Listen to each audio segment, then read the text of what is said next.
So you know when you're teaching fundamental movement skills, when you're teaching the individual skills and you're doing activities. As I talked about earlier, like your ABCs and your 1, 2, 3s, you want to be able to provide opportunities for the skills to be learned, and then from there, there's kind of 4 things we want to do with them, right? When they're moving, you want them to be aware of their space, right? You don't want them running into walls, like here you didn't want to run into the cars or anything else, right? You did run into your neighbor now and again. You want to select the appropriate skill at the appropriate time, right? You need to make that conscious, and eventually it just happens, right, as more practice. You want to sequence those skills in the appropriate order, okay, as you move along. And then you need to modify when shit happens, right? And that's what just happened, right? Like you were moving and you kind of made it all work, right? With practice, you get really good at that, right? And you start to move around. The other thing that's really, really important is with whatever activity you're doing, and probably the number one thing you heard was laughter, right?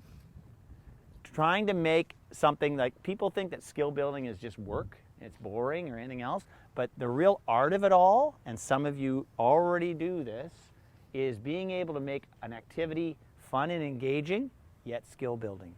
What's happened in a lot of physical activity when kids are just running around is they're just running around. And we lose the intentionality of them learning skills. And again, remember as I talked about this morning, for those kids who pick it up really quick and everything else, we're not so worried about them, right? They're going to do okay.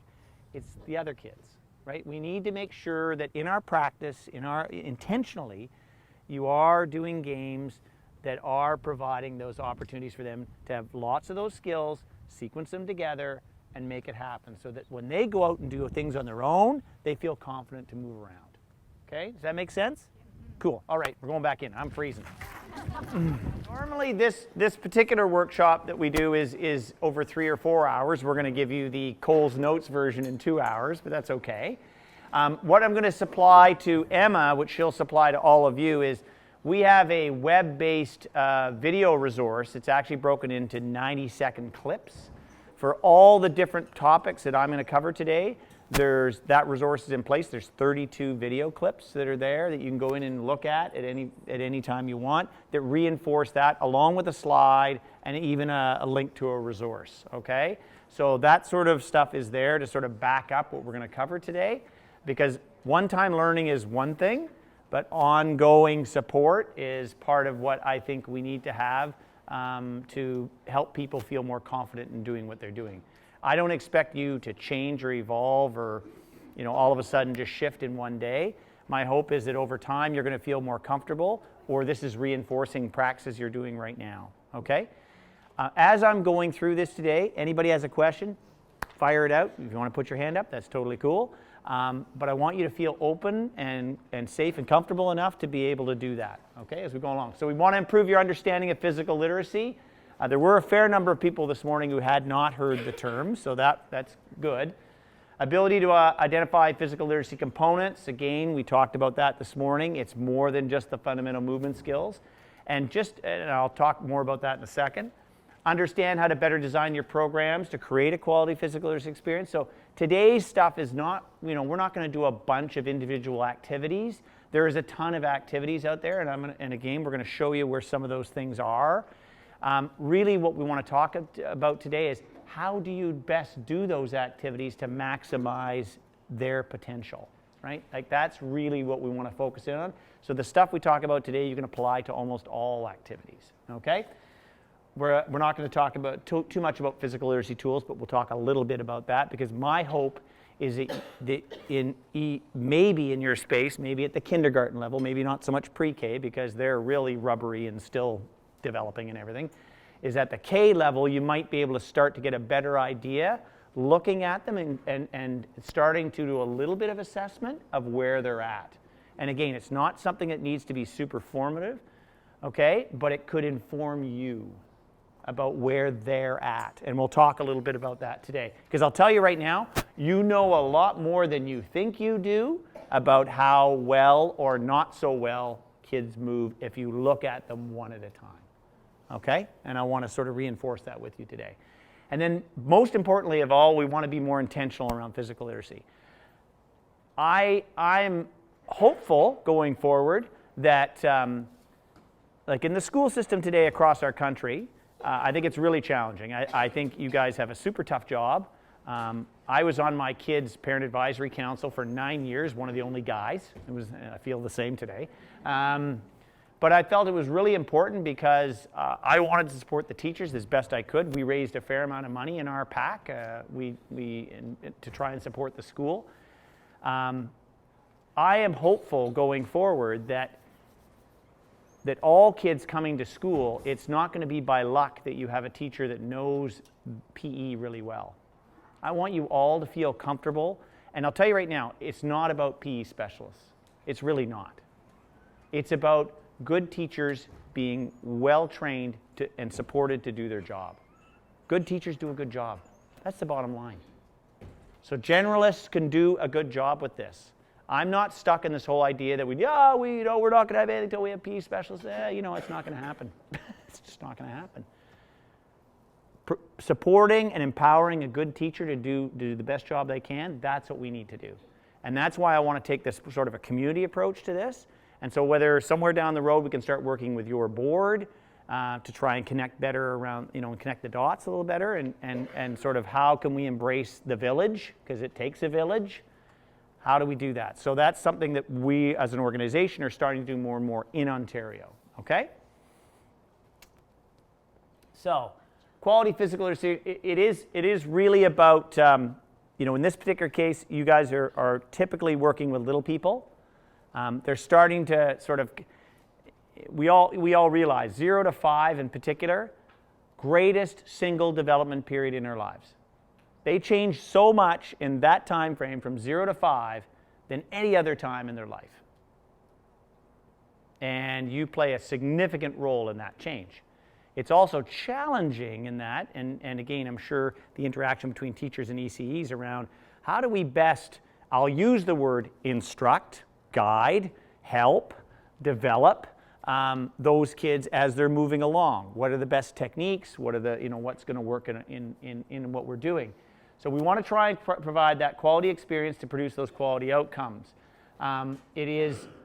Today we're going to talk about some of those features that could be in that quality in your practice, and in this particular case, we're going to apply it to the education sector. So, okay, this is the more complicated version of the simple one I showed you this morning. But what we just did outside, which is really important, okay, is we really emphasize these pieces right here. We took our fundamental movement skills and put them into action. That's what we did outside, right? We created an activity that was fun and engaging, okay? Relatively safe, no one fell down, go boom, okay? Basically what you're doing with all your activities is you're helping them practice their skills. That's what they're doing all the time, right? You want them to be more motor competent at the end of the day. We talked about environments this morning, diverse environments, indoors, outdoors, land, whatever. Again, most of the time you're on the ground. I want to just emphasize here as well how important the social engagement piece is. I mean, you see with them even right now how social they are. Many of you are parents. All of you are teaching little people, working with little people. You see how social they are already. So part of what we want to talk about in the design of your activities is large-sided versus small-sided games. Large-sided games, it's a little easy. It can be easier in the sense, so we just did a large-sided game, right? That was everybody at one time, all doing an activity. The challenge in that is, it's with kids in particular, is if we just do that all the time, you get kids that hide inside that group. Not so much when they're little, because they're not that intentional around that. But you get kids who don't get to socialize much. When they're down one-on-one, like 2 kids alone, you can start to see a little bit more direct engagement. It's like more touches. It's the same thing when they're doing activities. They get a lot more touches around stuff like that. They get more activity. We know in a soccer game, as an example, in a soccer game, you touch the ball for maybe 15, 20 seconds in the whole game, right? That's about all you do. So if you really want to learn how to play soccer, you got to go to practice. You don't do it in the game, right? It's the practice session that really does make the difference. So, and the other part that I think is so important, and again, you're at the formative stage with these little people, is creativity and free play. Because in our society today, we've carved out a big chunk of that organic play piece, that run out the door, play in the green space, so on and so forth, a lot of that free play and the opportunity for that free play has been eliminated. So can you, in your structured environment, provide an unstructured free play opportunity for your kids? How do you start to think about what that looks like? And can you create an environment that's safe for them to be creative, to try stuff, to make mistakes? Because this is the challenge we have, especially as they start to get a little bit older. We put way more structure around them, way more rules around them. We know in the sport model, some coaches, again, you may have your own experiences, are, very strict around what their athletes are doing. Wayne Gretzky talks about this all the time, probably the greatest hockey player of all time. Where did he learn how to play hockey? In the backyard with his buddies, with no adults around. No one was judging them. No one was telling them what to do. Now, in your environment, how can you create some of those elements where, within reason, because you can't let them run and go crazy, how can you create choice? Okay, giving them some choice, because when you give them choice, you empower them, and an opportunity for them to be creative. Okay? And again, I'm sure some of you already think about stuff you do, and there's lots of resources out there around that piece. I'm just going to fire through a couple of these things you've seen already. So this is the model we've landed on. Competence up in the top left-hand corner. If we build some confidence, some skills, some competence, we feel that can move towards developing more confidence. If they're more confident, they'll hopefully be more motivated to move. And if they're more motivated to move, they'll participate more often. And it just cycles around. And it just cycles around. Right? It's not a complicated model. We also have the opportunity to create activities that are confidence building. So I use this example. It's not quite pertaining to yours, but to your space, but we'll use it anyways because I think you'll all have some appreciation for it. Dodgeball. So dodgeball is an interesting animal. In a school context where you have a class of diverse skills in a classroom, right? We apply something like dodgeball, and it's so not confidence building for most of the kids, because the kids who really need it are out in the first 30 seconds, right? Like they're so out of the game so fast. You take dodgeball and you put it into a homogeneous group of kids who are all about the same level, and it's kick-ass fun, right? And it's super skill building, big time. Tons of decision making, dodging, weaving, rolling, everything, right? It's awesome. It's appropriate application. So if you create activities that are confidence building, that will motivate kids to want to do it more often. So it's the same thing in our design. If we're doing activities and we have one big single lineup of kids, that's not motivating for them, right? They're standing around waiting all the time.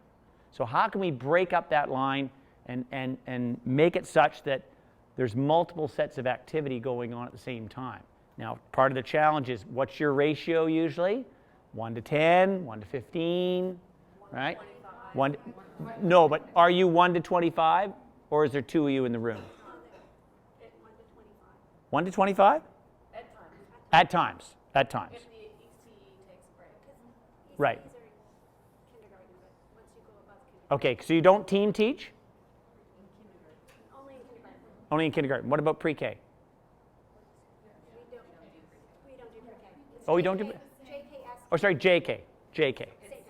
Same thing. Right, same thing. Okay. So sometimes your ratios are big. And again, that's at least like this, right? If not like this. I totally get that. So, it's developing those strategies, and we're going to talk about one of those strategies in a moment, around how do I provide an activity that can still be skill building, that I can sort of stand back a little bit more and there's a certain level of independence I can give them for a certain short amount of time, because we understand we can't give them more than maybe 90 seconds, right? Maybe it's more like 60 seconds or 30 seconds, right? I totally get that. Like, I understand, and maybe you don't have a full appreciation for it yet, but you have a tough job, no doubt about it, right? But again, it gets back to, what do we need to do to change that? That's the way it is right now. What does it need to be going forward? Because right now we're all, on our watch, we're settling for this as a society. And I personally think we need to change it. Okay, so that's part of what needs to happen going forward. We are the most vulnerable in our system from JK to grade 5. It is the most impressionable time for our kids, and we are the weakest trained from the human capital side. And that's not an affront to you. That is a fact that we don't value PE or human movement training. Like, how much did you take in your university education? 20 hours, maybe? At University of British Columbia, it's 24 hours for PE methodology. At the end of the day, it works out to about 20 hours. Vancouver Island University, it's 12. Today, currently. So the challenge there is that how do we start to modify that and change that as we go forward? We need to look at that in a big way. How many have heard of high five before? Any of you heard high five? So high five is an Ontario thing. It is a national thing, but it was grown in Ontario. It was started through Parks and Rec Ontario. It's a quality assurance piece. We're partnered with High Five. Their expertise is in emotional, mental, and social development of children ages 6 to 12. I just want you to be aware of them. Their focus is on creating a healthy child development environment, having a caring adult, friends, play, working towards mastery and participation, and providing a developmentally appropriate and safe and welcoming environment. Okay? So I just want to bring your attention to this because it is a good program. You can go to highfive.org to see more. It's like an infomercial in the middle of the workshop, sorry. And the other one I brought, how many have heard of Active for Life before? Active for Life? Okay. If you Google Active for Life, the nice thing about Active for Life is there's a whack of lesson plans in there, especially for little people. Okay? There's a fair number of resources in there for you. Active for Life was created to really focus in on parents in particular, but there's never been more resources available in the physical literacy space than there is today, and there's more and more being developed all the time. So again, part of what we want to try and provide for you as a takeaway from this is where some of these resources live. And it's not always a workbook. There's a lot of web-based stuff that's out there. Okay? Just so you're aware of that. Okay, vocabulary, we talked about that this morning. We want our vocabulary deep and rich. Okay? We wouldn't just teach kids 13 letters of the alphabet, would we? We need to give them all as many of the skills as we can, right? So they can form as many words as they can, form as many skills as they can, okay? I really need to emphasize that. It's so important. And it's more than just sport. Sometimes we get caught up in the sport model a little too much. I'm a sport guy, there's no doubt about that. I spent a big chunk of my life in the sport model. I have a whole bolt of reality around I was able to perform in the sports system at the highest level, go to the world championships in my sport. It was awesome. But I've also been a dad, I still am a dad of 3 kids. They're older now, but everybody has their own experiences in the sports system. Sport isn't always well accepted by everybody. But sport and physical activity are the ways that we express our movement. That's what we do. And people pick the choice that they want to have. And we want to have lots of choice. We want kids to be, at the age that your kids that you're working with, you want to be able to help them to be able to go out there and sample things in a reasonable way. Okay? You want them to be able to go out and touch and try things as much as they can. And so thinking about that, part of what we'd like to do is in the school system, think about this. If the school system delivered a lesson over, a lesson block over 3 to 4 weeks on a particular activity or sport, why couldn't the next step of that be offered at the recreation center or with the sport club? Like, let's be really intentional about it. Let's organize and structure this a little differently, right? it certainly can start to do that. And we're going to start building that into some neighborhoods in Canada as a pilot. Because the reality is we do everything independent of each other. Nobody seems to want to work together. Unless a principal knows somebody at the rec department or a sport club, something might happen. The problem with that is it's not systemic, and it goes away as soon as those people go away. So we need to build structure so that you're supported better, and you know that when you're doing a lesson plan, that you know there's somewhere else for the kids to go and reinforce that somewhere else in the community. So it helps inform the parents about what's going on. Okay? So there's lots of opportunity to try and adjust and shift that. It's about terminology. Okay, who's going to be my... I need 3 guinea pigs. I don't want to voluntold somebody. Come on. Okay, come on. Come on.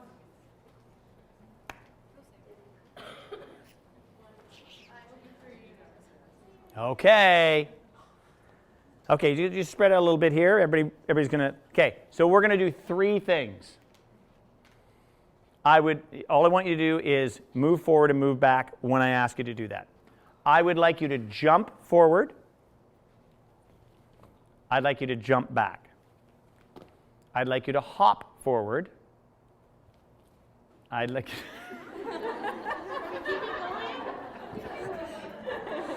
I was waiting for the bunny ears or something. There we go.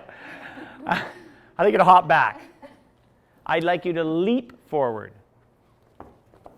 And I'd like you to leap back. Okay. So.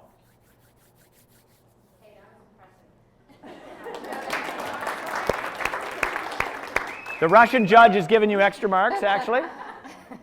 Okay, so now we get down to terminology, right? So you basically kind of, except for the bunny ears thing, you kind of did the same thing for the first 2, right? So in the fundamental movement skill world, you jump on 2 feet. You hop on 1 foot. And you leap from foot to foot. You hop on 2 feet. Okay? Bunny hop. No, I know. This is the problem, right? Bunny hop, hop like a frog, right? Like that. So what I'm hoping to do with you is go from now on, can we jump like a bunny? Can we jump like a frog? And hop on 1 foot? We can try. I'm just from a terminology, like that's the terminology in the fundamental movement skill world, right? That has a bit of a collision with the real world, right? But that's like when we're asking kids what to do, they need to know. Like in mathematics, like anything, right? They need to know what you want them to do. So what a lot of kids will do is they'll mimic. And when they mimic, they don't learn what the thing is. They do it, but they still don't learn what it is. They may put 2 and 2 together, maybe. So it's important that we do teach them the terminology. And in fundamental movement skills, that was just 3. The hopping and the jumping is probably where it gets the most mixed up. Now, how about galloping? Anybody ever done galloping before? There we go. There we go. No one's going to do the coconuts or yoo-hoo, nothing like that, eh? No? Yeah, exactly. There we go. Okay. So just as an example, what is galloping a precursor of? Skipping. Side shuffle. Have you ever tried to get little kids to move side shuffle? Right? Right? Right? So the thing about galloping is if they have a pointing toe, they can drag the other one along, right? The other thing that's really interesting about kids is when they're doing hopping, skipping, jumping, what do they do with their arms?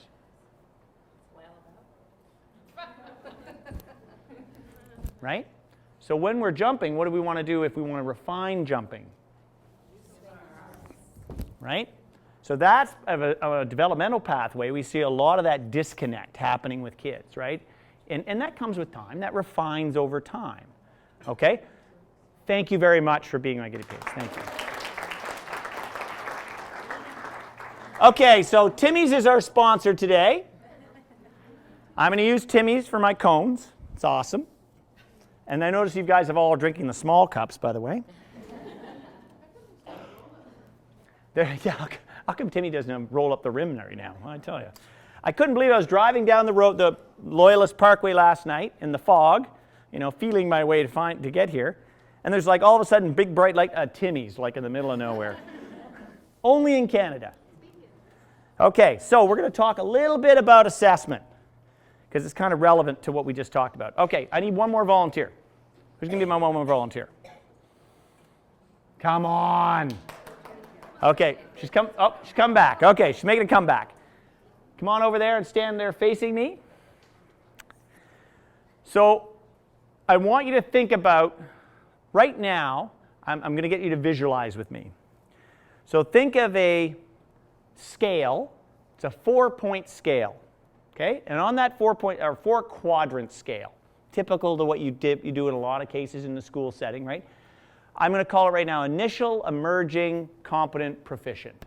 How's that sound? That language is kind of falling in. Sometimes a little different from district or board to board, province to province. But we're going to work with that language right now. So in that quadrant, I have those 4 quadrants, right?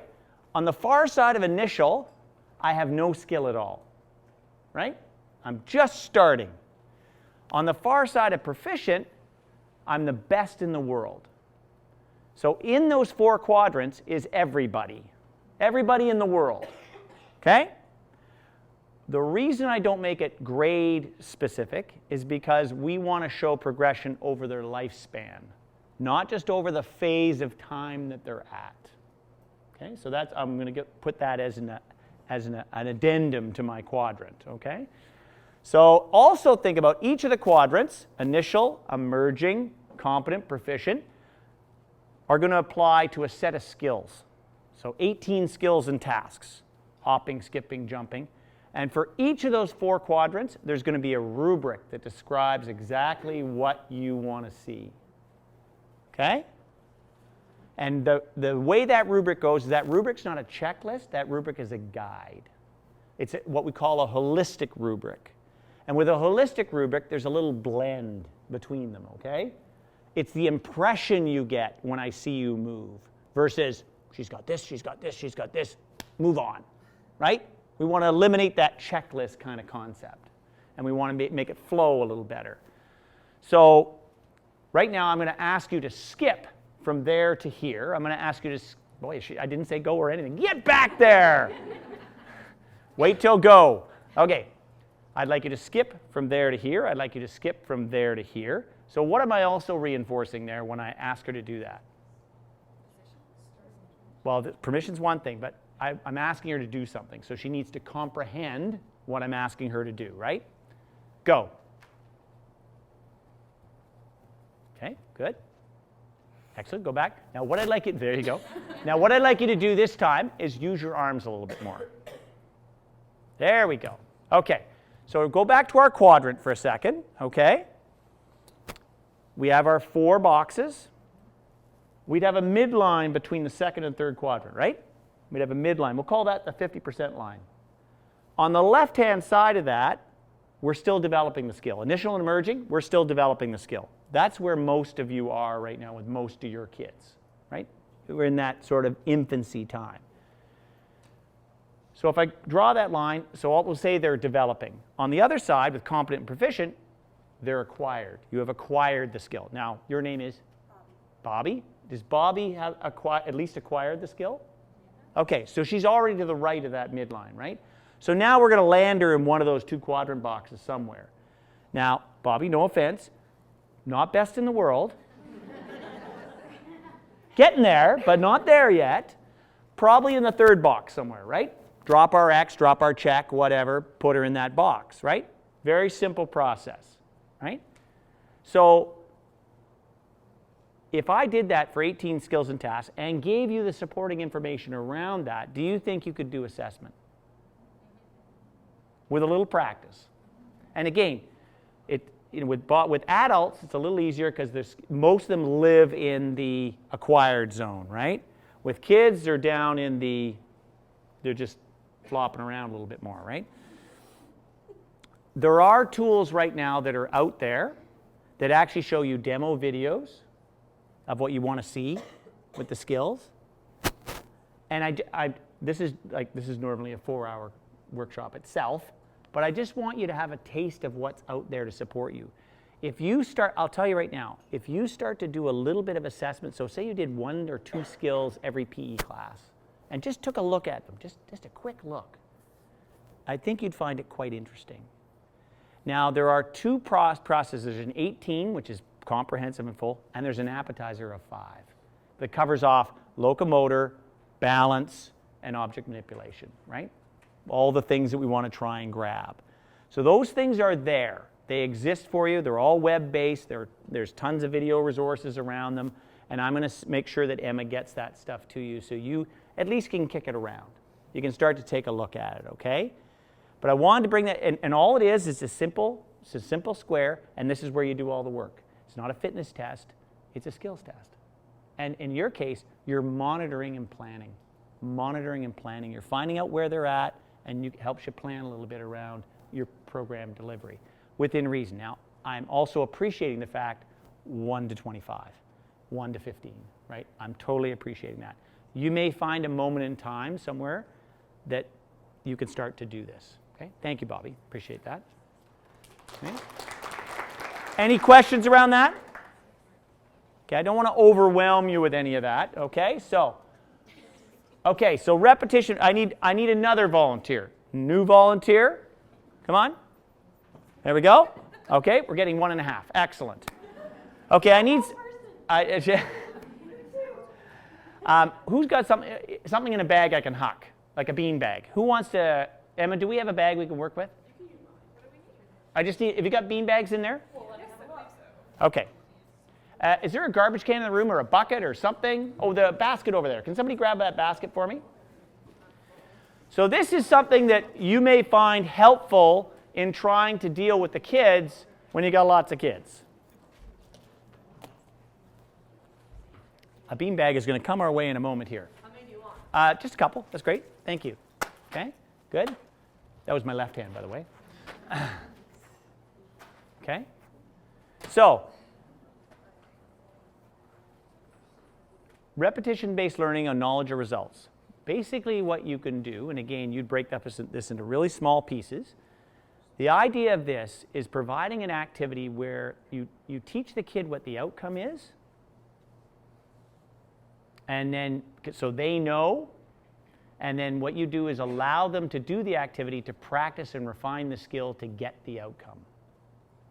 And what you can do is you can kind of stand back and walk around and work with all the kids while they're doing the activity.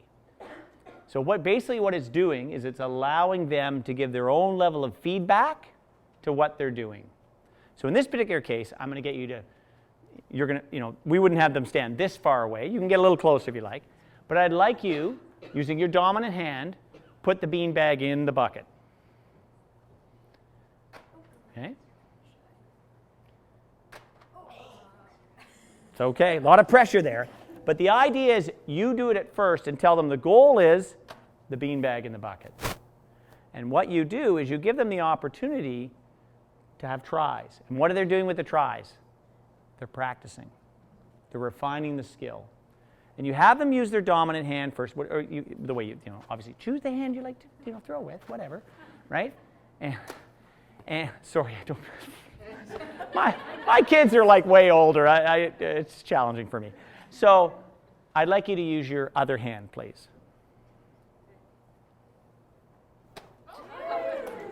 Okay? And so from an instruction standpoint, as you're walking around the room and you've got them all doing things, again, you've got them all doing, and again, you're obviously, your window of opportunity, 30, 60, 90 seconds, right? Maybe you're moving them from target shot to keep them engaged. But the idea is, as you're going around, if kids are starting to throw like this to start with, right? How do you get them to move that foot out front? How do you get them to start to use their hips a little bit more, right? And you start to refine that a little bit. But the thing is, the kids dialed in to what the goal is, right? And they start to connect because they know what the outcome is. How do I develop the process to get that outcome? And then what you do is, as you're walking around, and this could be any number of activities you could do, but what you do is you kind of loosen up your ability to be on them. You can kind of stand back a little bit and provide instruction. We also have to remember, and again, I may not be telling you anything new, it's really hard to instruct them and give them instructions when they're actually doing it. Their executive function is not quite there yet. If you've got kids where you can actually talk to them while they're doing it, so classic example is dribbling a basketball. Most little kids, you know, they can dribble, but they're totally intensely looking at it, right? Oh my God. So if you say, Johnny, right, like they have to grab the ball, if they do, and they need to look at you, right? Where do we want to get to? We want to get to this, because then I can instruct me, right, while I'm looking at you. But that's part of the development pathway, right? We need to get there. And again, you're going to have those kids, you may have them already. Who can do that? Who knows, right? There's kids that are just, biologically, they're just further ahead. And just to tell you, give you a bit on the research side, kids who are, you know, really good athletes at 8 or 9 or 10 rarely become our national team athletes. Rarely.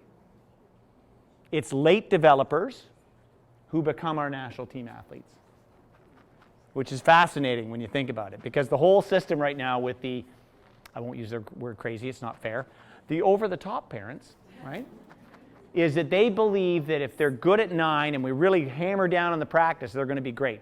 That doesn't mean we don't get the occasional outlier that comes through the system, right? Tiger Woods came through the system, right?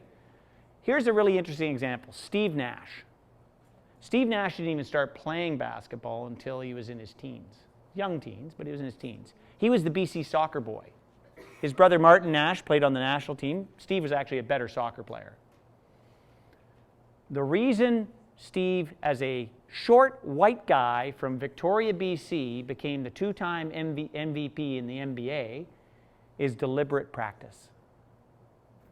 You've never seen, you know, walking around campus at Santa Clara, dribbling a tennis ball all day. Deliberate practice.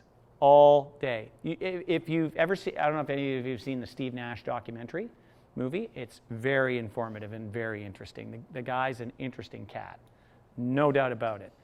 But he's an example. He's not an outlier. He's not a Tiger Woods. He played a whole bunch of sports, and he developed into an amazing athlete.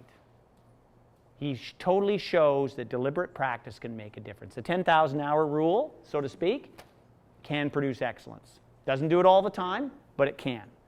So usually what we see is specialization by kids at 14 or 15, and they have lots of early diversification. Those are the kids that become our national team athletes.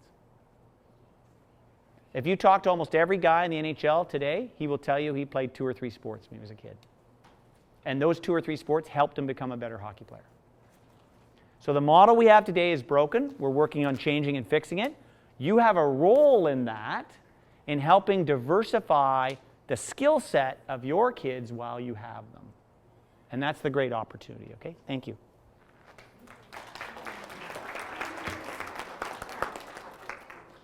Okay, everybody needs a piece of paper and you need to crumple it up into a ball. I need to move my Timmies. Tear a piece of paper, you got a piece of paper there, crumple it up into a ball. Okay.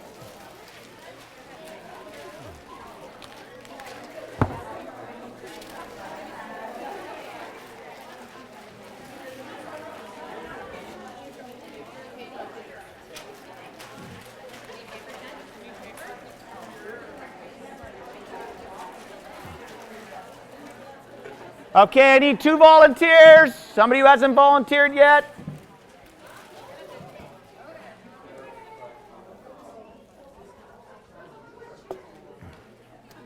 One of you sit in the chair, please. What do we want to do? Go ahead. Sit in the chair. You're a little worried. Don't be worried. Okay. Okay, you each have one, right? Okay, so you can give me that one. I want you to stand right here behind her. Okay. Sorry, your name is? Kathy. Julie. Julie. Kathy, Julie. Okay, I got to remember that. Okay. I'm the world's worst name person. So how many people put their hand up big time if you know how to juggle with 3 balls? How many of you actually, oh, geez. We actually got one by. So I would suggest not too many people in the room, right? Okay. So what we're going to do here is we're going to start with 1 ball. You just put your hands out like this. Okay? You get your hands out over top. You're ready. I want you to pop that up into the air. Okay? Okay, so actually you're going to start right here. I'm going to get you to hang your feet. No, it's okay. Okay. Okay, drop that down into her hand. Okay, and bring that over to your other hand. Bring that over. Yeah, there you go. Good, and up, and over. Yeah, and down, and over, and across. There we go. Okay? It's okay. I caught it. That's okay. Bring it over. There we go. Sorry. So, what is juggling? It's better when we have alcohol, for sure. No doubt about it. Now, what is juggling? Catching and throwing. That's all juggling is catching and throwing, right? That's all it is. So what you're going to do is every one of you is going to find a partner, and you can either sit in the floor or you can sit in a chair, doesn't matter. You're going to start with one ball and you're going to start circulating it around. Okay? Go.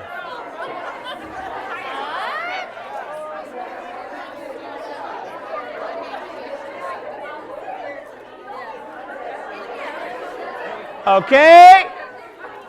Bring in the second ball. Okay, good job, everybody. Good job. Okay, I need you two for a sec. I need you two at 2 bean bags. You two, you're gonna be my guinea pigs for a second here. Sit down. So, you can see that progression, and we're going to talk more about that progression in a second. But I just want to show you something. So over here, back to the beginning. Just 2 bean bags. So with your kids, more than likely with appropriate size bean bags. For those of you that actually got to use bean bags instead of the paper, okay, you guys can go. Show you if they, yeah. So with bean bags, don't feel any pressure. Okay. With bean bags, it's a lot easier. They've got some weight, they're tactile, they don't bounce off your hands. Okay? So with your kids, basically what you do in a couple minutes is you get a whole bunch of catching and throwing going on, right? And then you could actually, depending on your group, you know your group better, you could maybe go to 4, maybe 6, it depends, and allow them to be a little bit creative, right? So it brings in a couple different components. Oh, now you're going to show off. Okay. Or not. Or not.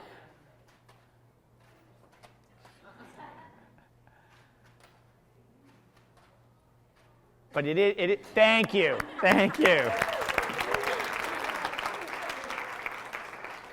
So the big thing about juggling is it's really about, again, like everything, building that confidence through catching and throwing to build that confidence, right? You want to build the confidence. Now, there's some tenets about that I want to talk about. I just want to talk about the actual juggling itself. It's really about, I'm going to talk about audience progression in a second. It is fun and challenging. Failures are part of the success. And I would suggest a lot of you admit there was a lot more failures than successes to start with, right? But as you go along, you start to refine that a bit more, right? And to be honest with you, you may not even refine it at all, but man, it was a lot of fun, right? And that's part of it as well, okay? It is about they have anonymity as they grow up. They just feel like they're part of a group, right? They just continue, and they feel okay about doing stuff. It's creating that safe environment, okay? So with confidence, it's really about building the confidence on fun and challenging experience mixed with successes and failures. As I talked about earlier today, it's about creating that safe environment for kids to try stuff and go to a place they may not normally go to, right? And if we do that and understand that they're going to have some failures, it's only going to reinforce their successes as we go along. You know, for a while there, you know, we get that pendulum swinging. Oh, you know, they can't fail. And it's part of learning, right? And you probably know it more than anybody because at the phase you're at, there's lots of trial and error, lots of stuff going on, right? So it's a really important part. The activity needs to be reasonable, so that it isn't all about failure. They need to have, you know, some success as they go along. So whatever activities you pick, you want to pick them so that maybe it's a little bit tougher at the beginning, and they can start to see, okay, that's not too bad, and then you start to layer in a bit more. Okay, so we started with one ball, we started moving it around, right? Then we added a second ball, move it around, so on and so forth. Then we get more people involved. It starts to change as you move along. Okay? Any questions? Just huck them at me. So this diagram really sort of depicts it. Again, it's back to our 4-point diagram where we're cycling, right? And, yeah. Come on, can't somebody do this? No problem. But I mean, this is what your kids can do, right? Stack them up. So it's creating that challenging and fun environment with successes and failures, okay? Now the audience effect is it, yeah, sorry, I couldn't quite see your hand. It wasn't quite high enough in the air. We have a question on our table. Is it a table question, or is this usually the table to ask your question? No, it's actually their question. You're asking their question. Okay, fair enough. So it's a table question. Okay. Our question surrounds the concept of teaching kids that it's okay to actually fail at something. Mm-hmm. How do you teach a kid that? Because so many of them just won't. Yeah? They don't want to lose. It's not a fact of they don't have the chance. Like as soon as they have failed, dropped it, they're immediately Yeah. shut down and say, no, I'm no good at this. I'm done. So with 2 of you in the class, right, potentially 2 of you in the class, if you showed that you fail and you're okay with it, and it's and you talk about how this is part of your learning to get better, is that one way to reinforce that it's okay? Thinking out loud, right? You're right. I mean, how do we deconstruct that in such a way? And it's also creating those activities where it's not about losing, right? So dropping the ball is part of the skill, right? And I think if you talk about that right from the very beginning, set it up so that you're not trying to set it up so that they have to be fully refined right at the beginning, because you're right, that'll frustrate them, right? But the idea is that they're just, we want them to move it around and it'll bounce off we want it to bounce off the floor and stuff like that. So I think that's one way to do it. But yeah, you're right. We have this instilled feeling, about got to do well all the time, right? Do you find that in a lot of your kids? Yeah? Is that coming from mom and dad? Okay. So audience effect is a really important thing. Sport in our communities is done in front of people, right? There's usually people on the sideline. The performing arts, they perform for people.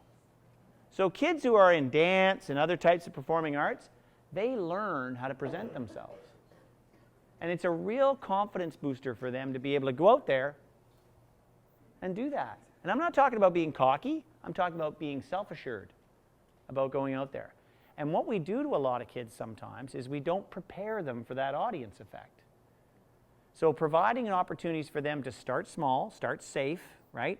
And then build it out over time so that they're doing it. I mean, you could actually take that drill and go to 16 if you wanted to, right? So they're all doing it. And then they do it together, and then you could deconstruct it back down to 2 where they're actually performing in front of everybody, right? At the end of the day, or a like activity. But giving them the chance to be able to try, gauge it, and you have to gauge your kids, but trying it over time so that they start to feel okay about doing stuff in front of others.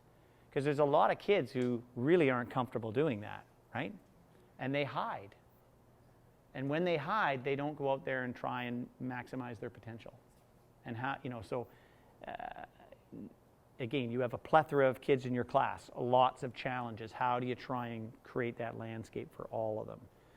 That's a challenge I certainly pose to you. But with the audience effect, we want to try and make it so that kids are at least more comfortable in front of each other, at the very least. Okay? Any questions? Okay. In the performing arts, it's interesting. This is Patrice Aubertin is with the Circus School of Montreal. It's the oldest circus school in the world. And the expression they use in circus, which is kind of interesting, is each person needs to find their own shoes, then grow in their shoes, and then uses their own shoes. So you're at the formative stage where they need to find their shoes, and maybe with you they're starting to get a little bit more used to their shoes as they go along. They got a long way to go yet to get to owning their shoes. You're in that pathway with them. But maybe with some skills, you can start to get there with some of them.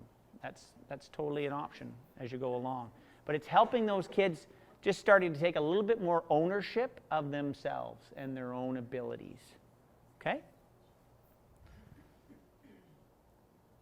So now we go, and at the end of the day, with fun and challenging activities, with successes and failures, and to create that audience effect, kids can realize that they start to have a little bit of talent. There's nothing wrong with that. It helps reinforce their self-esteem. Now, some people would say some of the kids have too much self-esteem, a little too over the top. But in this particular case, when we're talking about moving, how do we create more confident movers? And getting people comfortable. It's not a matter of they all have to be great. They all have to be comfortable with themselves at the end of the day and how they're moving. And you don't have to cure cancer at the level you're at. Your role is really to help support their pathway. So when you're pushing them off to grade 1, as an example, that they're a bit more prepared to be ready to go into grade 1. And maybe even a little bit ahead of that. Way to go. Okay? Okay, so with this particular situation, a lot of examples sometimes, as adults, we maybe sometimes forget that we do an activity that may be not a realistic speed for kids. So we have to slow it down. So whenever you're doing, so we talked about the throwing piece earlier. So the idea is to really, whatever demonstration you're showing, you really want to be methodical almost around the idea that you want them to think about it and throw slowly. Your demo is about, we want to get accuracy first, and then eventually we work up to more speed as we go along, right? Now in your case, you may stay a little bit slower depending on the kids, depending on the activity. But it's really important that we don't provide too much speed in what they're doing. Same with the peer pressure piece. This happens in long lines, right? They're all on top of each other, or chasing each other down, right? The little girl's got the little boy running up her back, right? You need to be able to put those circumstances in place, either bust off your lines into smaller pieces, put a cone down and say you don't go until that other person's past that cone, as an example, right? It kind of naturally spaces them out. But you take away that whole peer pressure piece. Right? So that they know they have some space. Again, it's providing that safe environment for them to be able to do their activity. Okay? Sort of a basic, again, some of this I'm not telling you anything new, but the idea here of explain, demonstrate, observe, correct, the whole idea here is explaining the skill. How do you find for most of your kids, do you do an actual demonstration with most of the activities you're doing? Or do you explain it? Or both? Yeah, okay. So that's exactly what this is reinforcing. So you maybe give an explanation first, then do a demo first.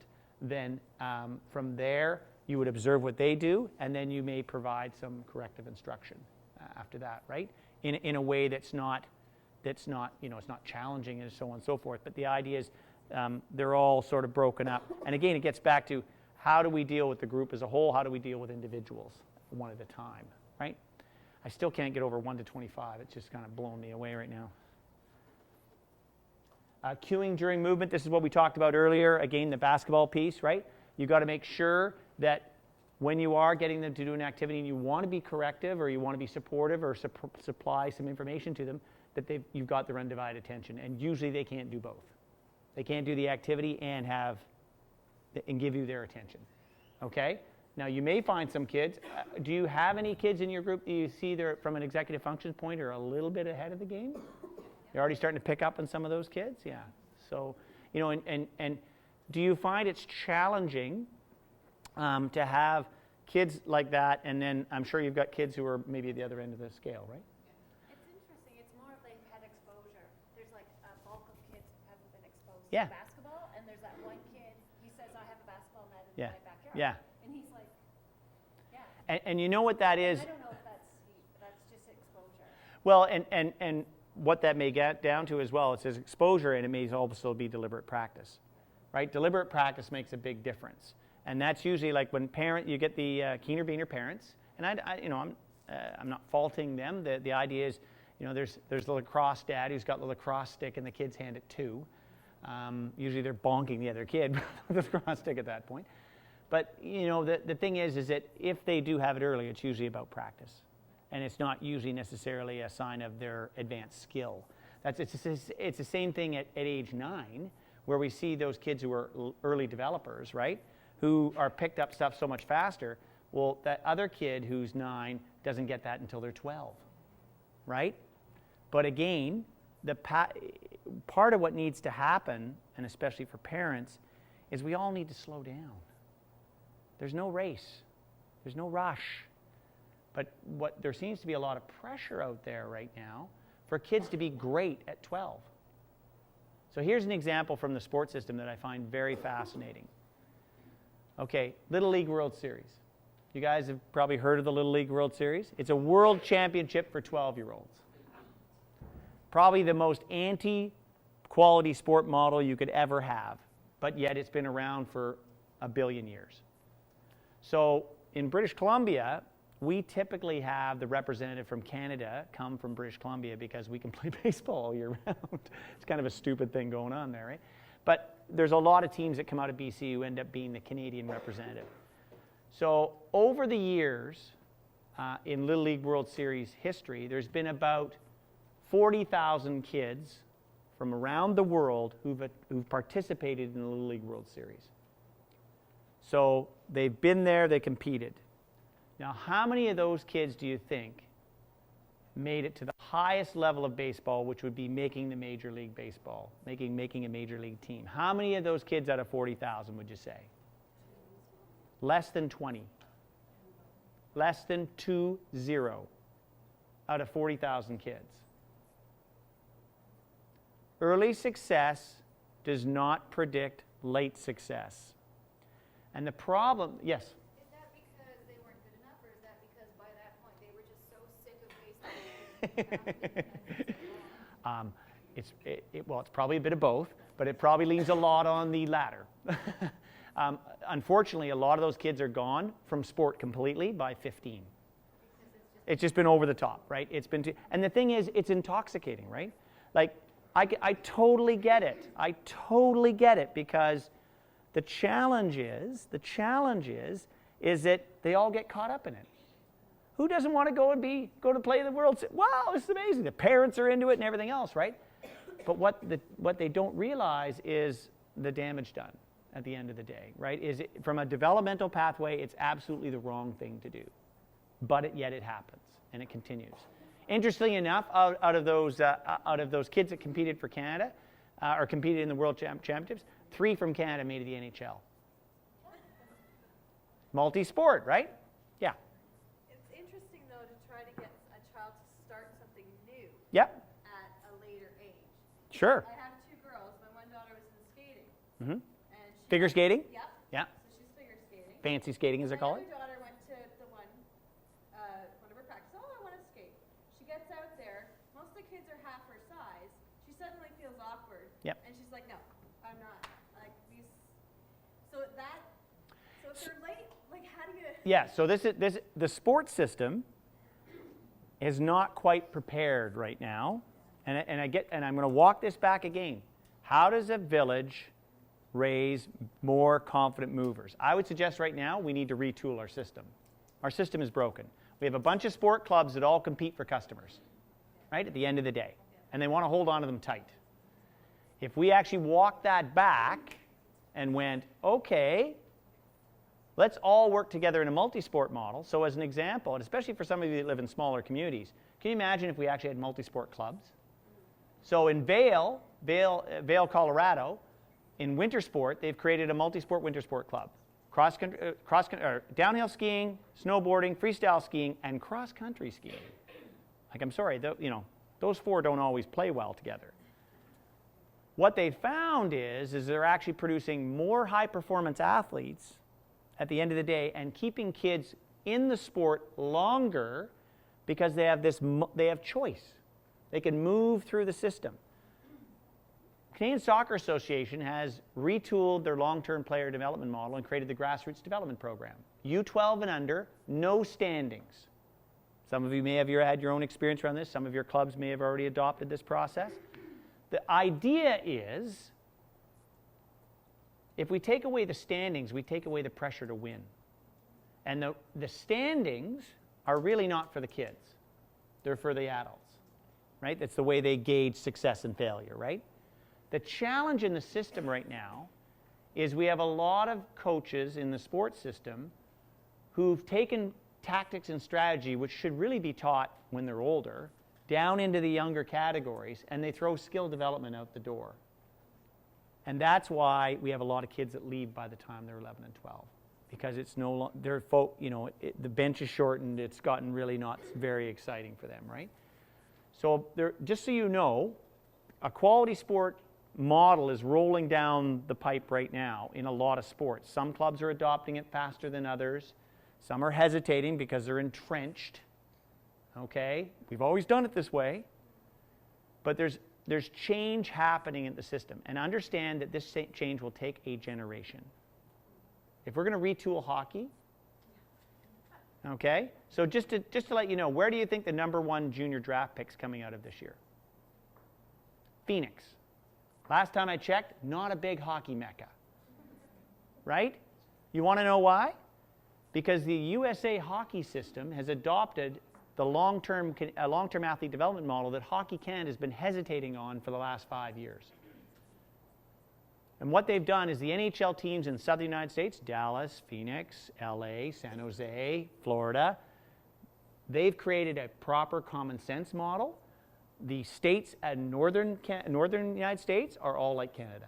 North Dakota, Minnesota, they are all just like Canada. Go, go, go, start early, go, over the top, right? So where are the best players coming from? From a proper development system that's been set up. It's like girls and women's hockey. Girls and women's hockey actually has a better model because they're not stuck in the men's model in a lot of ways. So there's a lot of change happening upstream from you guys. Your role, which is really critical, is starting to lay down some interesting foundation around these kids' movement patterns and how well and confident they move. And I'll tell you right now, we have to remember, you may be the only place where they move with some families. Like, that's a reality. And so the opportunity to try and pull in a bit more of those skill pieces, right? Because, we clearly still see, especially up the chain from you a little bit into primary and certainly into intermediate, is that some teachers really use PE as a break. And I get that. But we need to try and figure out how we can best manage those pieces, right? Does that make sense? Yeah? Okay. Oh, the active session. Oh my God. Time to be active. So mimicry. How many of you guys see mimicry every day? Yeah, like it's all the time, right? So is that the kids who are not quite sure looking at the kids who are more sure, typically? Do you ever try and take a situation and try and reverse the learning opportunity? So what the hell am I talking about? So, yeah, go ahead. I've done 2 musicals in the kindergarten classes that I work with. Yeah? And the one musical we were doing, well, originally we were going out this way. This is an oversized, override turn up. We were going this way, Yeah. right? And then we decided, I have 50 kindergarten kids, I have to put them on stage. We're going to have to be close together. Okay, why don't we do oversized, override this way, and then we're not smacking each other in the face, right? So then, okay, well, then we have, surely we can make it go, we did our hips first. Okay, so how can we do, maybe, then one of the kids said, well, why don't we do this? We're folding our arms so we're not bumping each other. Like, okay, so how are we going to do, before, maybe if we do it slow as our original action, well, still we're going to be hitting kids. So one of my little girls says, well, why don't we do this? How old is this kid?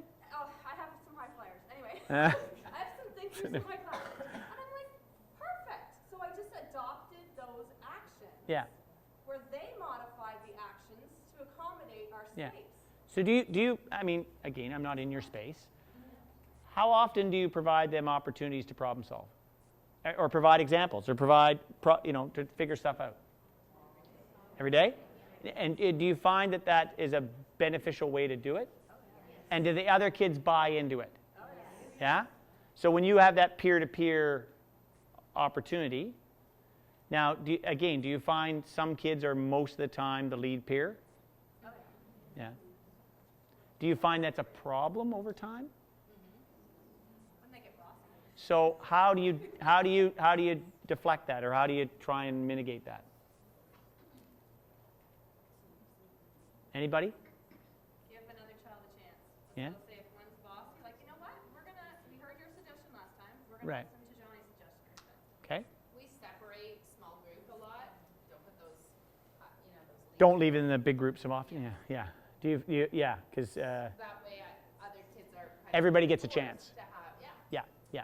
And I think that's the same thing as we talked about earlier, right? Large-sided versus small-sided. They get a lot more opportunities. Now, how many of you have sport clubs that come into your school and do delivery? Any of you? Okay, what sort of sports? Karate. Okay, karate. It's like taking over at Prince Edward County. So you have a pretty progressive karate group by the sounds of it. We have a police officer program that comes in. We have sports night. Right. So they do that. A wide variety of sports that they offer. So one of the resources, another one of the resources you're going to get from Emma, I'm firing a lot of stuff your way. A lot of the national sport organizations have finally figured out that maybe we need to do sport with little people a little differently. So for those of you that have had the luxury and the experience and the pleasure of watching grade 4 volleyball on the full court with 6 kids aside, gung, gung, gung, like poke my eye with a pin, I'd rather die kind of sport. Volleyball has retooled itself. So some of you may be volleyball people, especially our ACL person. What volleyball's done is they've taken the big court, carved out a piece of the big court, and created atomic volleyball, mini volleyball, circulation volleyball, okay, which actually now is not about bumping and volleying, it's about touching the ball and moving around. So now we increase the number of touches, we increase the number of skill developing opportunities, and they're way more engaged. Tennis has done the same thing with progressive tennis. In my province, tennis is the most engaged in our sports system. About 100,000 kids a year in our school system do tennis. Over the years, they've acquired a good sponsorship program with Wilson. So these rackets show up, appropriate size rackets for kids. A piece of the court, usually it's a net driven across the badminton court, as an example, and a larger foam ball. So now what you have is, instead of tennis, you have progressive tennis, where the kids can actually have some level of success. And a lot of times, that particular program has been very good in certain jurisdictions, because they'll come in and the tennis racket's either usually free or really, really cheap. And so the kid goes away with the racket, right?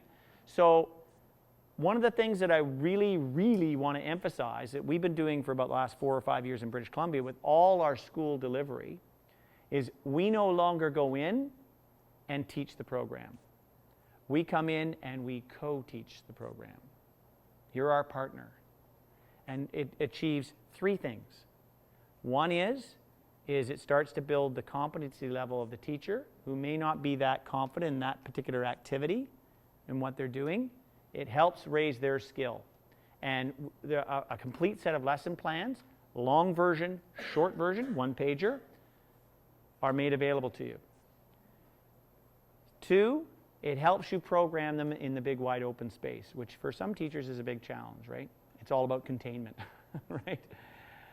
3, because of the way the process is set up, it enriches the learning environment for the kids.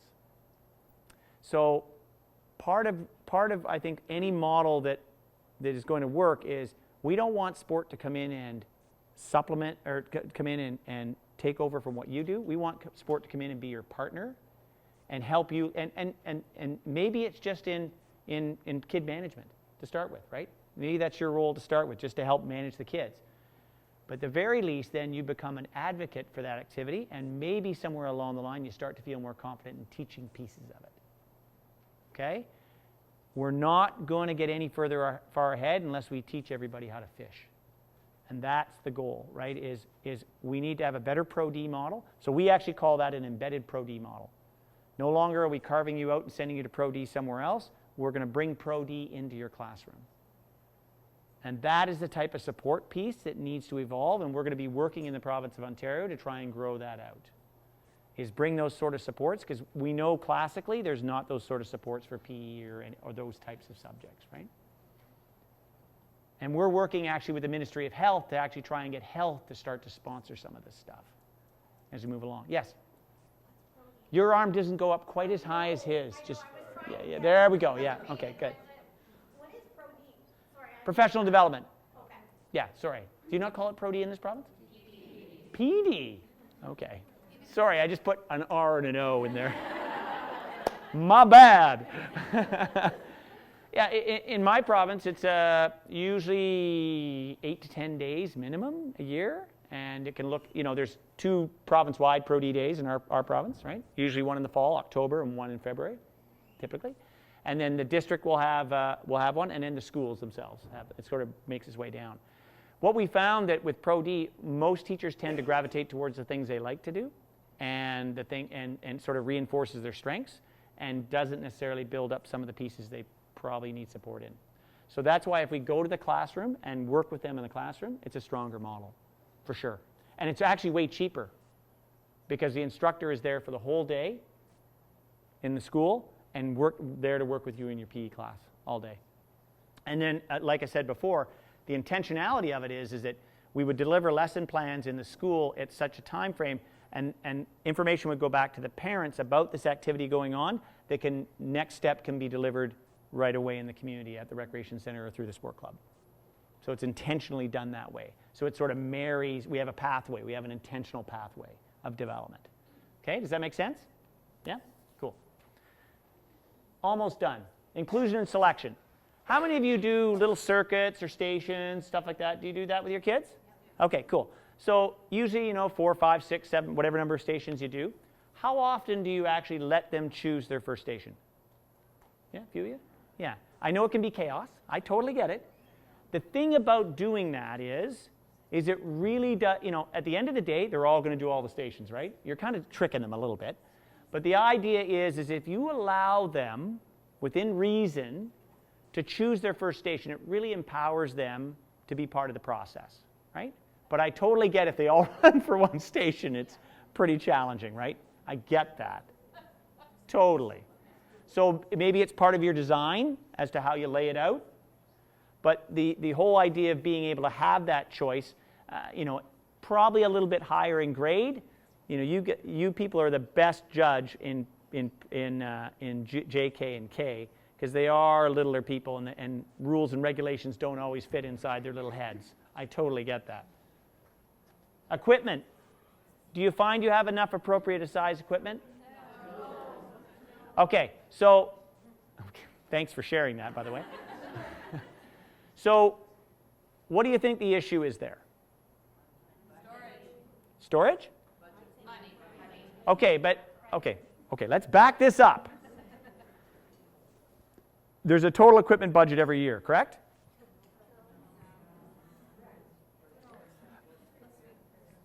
Is it a pecking order in the school? Do you get consulted with the administrator on how and what to buy? Okay, so we got a bit of both, but mostly no. So who buys the equipment? That always works. Jesus. No, the secretary is always at the school. When was the last time we saw? You're the secretary at the school? Just kidding. So how do you need to get involved in that process? Can you get involved in that process? Okay, so what I would nudge you to do is, because the thing is, part of the challenge sometimes is we do get a little hung up on equipment. You're obviously going away today with a cool bag of equipment. That's very cool. Way to go, Emma. You're the most popular person here today. The thing we need to remember is we don't want to stand around and be spectators. We want to be involved in the decision-making process. And I think that in numbers, you guys have some influence in this. You have knowledge, you have on-the-job experience as to what would be valuable here. And so appropriate size equipment for your little people is quite important. It's also setting up the proper structures for storage, and that equipment's going to stick around for a while, right? I totally get it. Balls get killed. We understand that. So the more you can be engaged around that, does your PAC buy equipment? Or sorry, what do you call your parent advisory council? What do you call them? Parent council. Okay, I just use too many letters, right? Okay, okay. So do they fund activities in your school? That's school to school. Yeah. So who is in a higher socioeconomic school that has a parent council that really steps up and buys lots of stuff? None of you? Who's in a lower socioeconomic school? Well, you're all feeling a little poor hard done by, aren't you? So give me an idea. Do you know how much your parent councils raise a year? Come on. Really? We got to fix this system, folks. Sorry, yes? I'm on my child's parent council. Yeah? Which is not my school, but they raise about $7,000 a year, and most of it goes to busing for the end of the year. Right. So 7,000, okay. So, and how many kids in your school? And it's about maybe 300. Okay.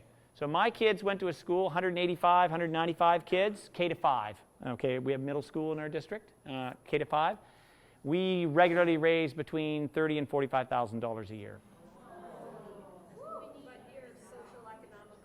Well, you know, I mean, we weren't super duper. I mean, we were focused. We were focused.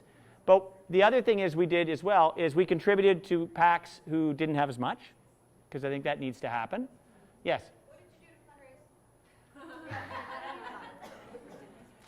We got pretty good at holding a pretty good annual event that made us about $20K on its own.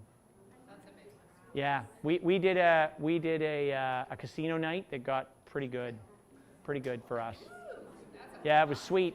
And the thing is, you have to remember that the thing, totally off topic, but the thing is, you need to remember for most of your parents, especially with young kids, they are not getting out. So if you create an opportunity that's driven by the school where they get to go out and have a good time in their community, close by to their house, they're going to come and they're going to spend money. And without their kids, it's even a bonus. It's even a bonus. And the thing is, sometimes you even make childcare as part of the event, right? You make that stuff happen. There's lots of creative ways around it. But here's my suggestion.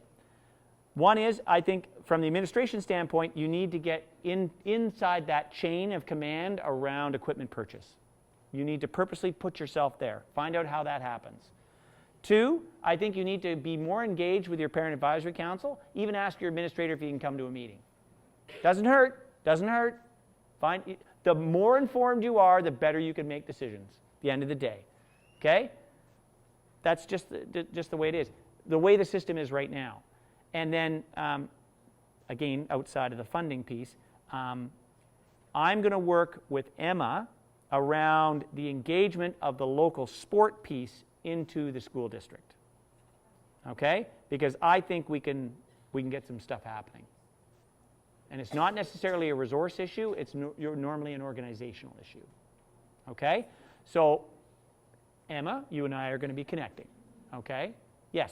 So would you have a suggestion then of what kind of equipment we push for? I don't teach gym. Yeah. So although I do receive the email from the principal saying, if you want gym equipment, let us know, we'll figure it out. Yeah. I don't usually respond because I don't teach gym and I feel I don't have a set. So And I don't know in my classroom, maybe. So Emma has a set of equipment lists that we've provided to her that help build these bags that you could share with the group. And it's all broken down. It has costs and everything to it, right? Yeah. It's all based off of the Apple model that Dawn presented to you earlier. Yeah. So she has equipment lists that she's sort of provided to us, and I can definitely send that out. Yeah. Okay. So I want to lay a bit of a challenge to you today. So, you know, you can come here today and listen to us go blah, blah, blah, blah. And I've been doing a lot of blah, blah, blahing today. I am hopeful that you will leave here today with one action step. One thing that you can do within the next 2 weeks. Now, I know spring break is next week, right? Just 1 week? Okay. So by the end of March, I want you to think about it, and in the wrap-up, I would like to see if 3 or 4 people are willing to share what they think their action step might be. Okay, because I know you've probably been thinking about a few things today. But what I'm hoping is that may spur on others to maybe look at their own action step. Okay? Any questions? We got the other group creeping back in.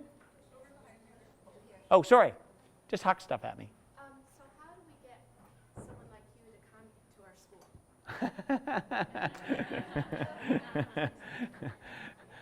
Oh, man. Well, we're starting to build that capacity in this province. So that's... We need to do anything on our end? Yes. no. Come to Kente? No, I mean the thing is, and I talked to some people about this earlier, you're all busy doing your job. So how do we make change? How do you make change and do your job and take care of your kids and your life, right? How do you do that? So that's what we call the corner of the desk, right? We got all that stuff sitting on the corner of the desk that we never get to. What we're trying to do, and what we're trying to create as an initiative over the next short while in Ontario is we need to create some people who can take care of the corner of the desk. Because that's the only way we're going to get change happening, right? We need to tap into you for ideas, for knowledge, for your expertise in what you do, for your willingness to work with others and engage with others. That's what we need to do. We need people to organize that and make it happen. Because this is not necessarily a resource issue as much as an organizational issue to start with. Yes? We have occupational therapists that come into Yep. the school. Like when I'm listening to you, I'm thinking that's my expert. Yeah. If I'm talking about a skill or Yeah. throwing or kicking, that's the person that I would check in with. Yeah. Is that Well, you see, but typically here's how our model works, right? Largely that person's looking for a disability. Right. So she's approaching it from The disability side of the model, right? So when Dawn was talking about plot today, the plot tool is about creating a tool that's about ability, not about disability, right? And coming at it from a different angle. So that's where we want to get to. But you can work with the OT to switch that around for yourself. right? You need to get engaged with them around that and get them to give you what you want. Because she's the expert. Absolutely. Absolutely. But you can also help retool as to what the information is that's going to help you most. Right? Everybody else is coming in, so I'm going to hand it back over to Emma unless there's any more questions. Thank you very much. I appreciate you being attentive today, being good sports. All right, everyone. So welcome back. If you want to make your way to a seat or somewhere you can stand, for those of you who are still standing, we're just going to do a really brief little wrap up here.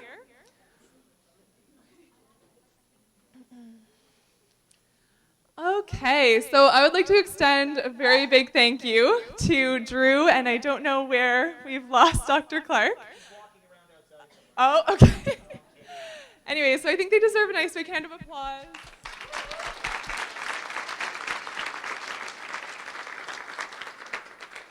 We really couldn't have asked for two better presenters on this topic. They're experts in their field, absolutely fantastic. It was great to hear from them today.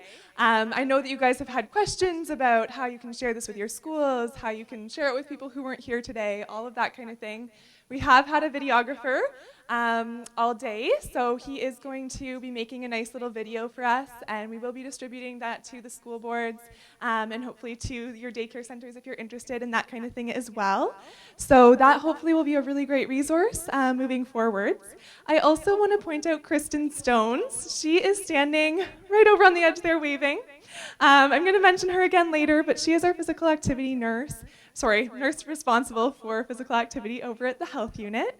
And so she's going to really help and be a fantastic resource to you moving forwards, and her contact information will be on the final slide here. So I hope that you will all be leaving today with a better understanding of what physical literacy is, why it's important, and have the confidence and competence to be able to deliver physical literacy type activities in your environment, whatever it may be. Gonna move this over here.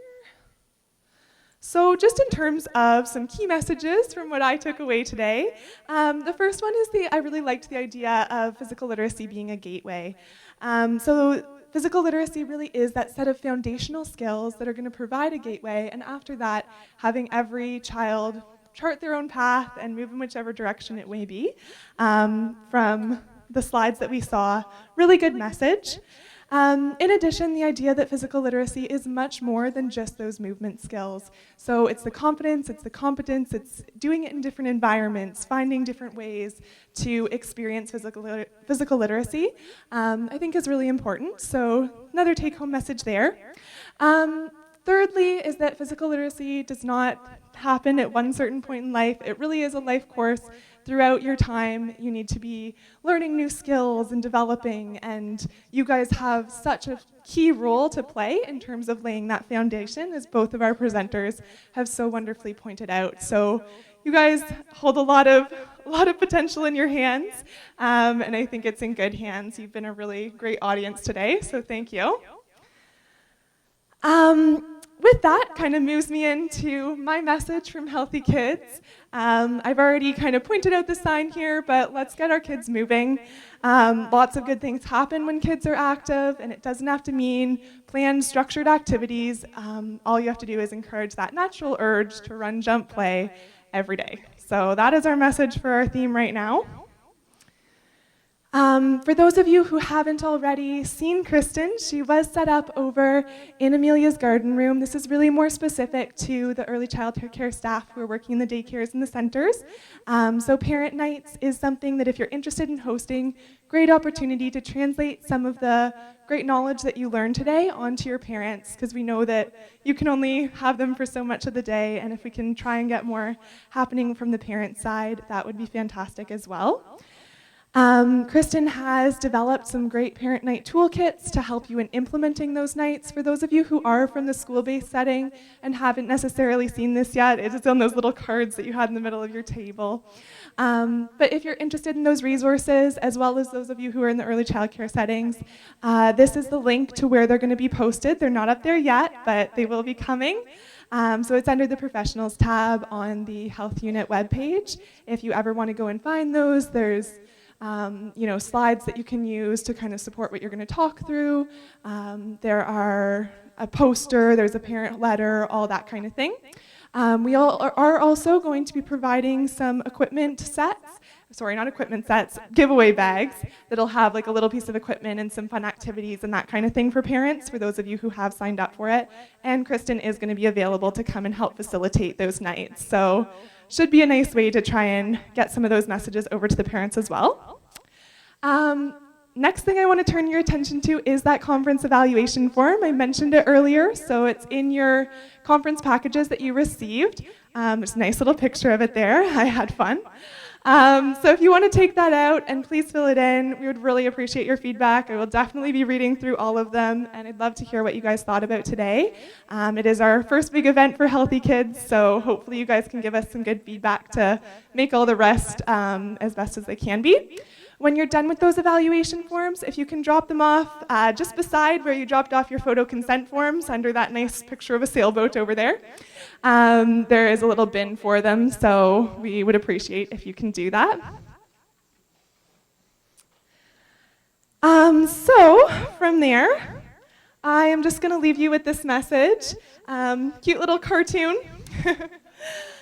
So I hope you can see how physical literacy plays a critical role in developing skills for the future, was the title of our conference today. By working together, we really can make a difference and make sure that no child falls behind their developmental potential. You don't want them to be stuck with the dinosaurs there. So make sure every kid is on board. And with that, I'm going to say thank you. I am going to pass the microphone over. I think Drew and Dawn have a couple key messages that they want to deliver to you as well, just before we end the day. But I'll just leave it up on this slide. This is contact information for myself, Kristen Stones, who is the nurse that I mentioned, and Cheryl Farrar, who's standing just beside her in the nice pink blouse there. She is our program manager for chronic disease and injury prevention over at the Health Unit. So all good contacts to keep in your repertoire.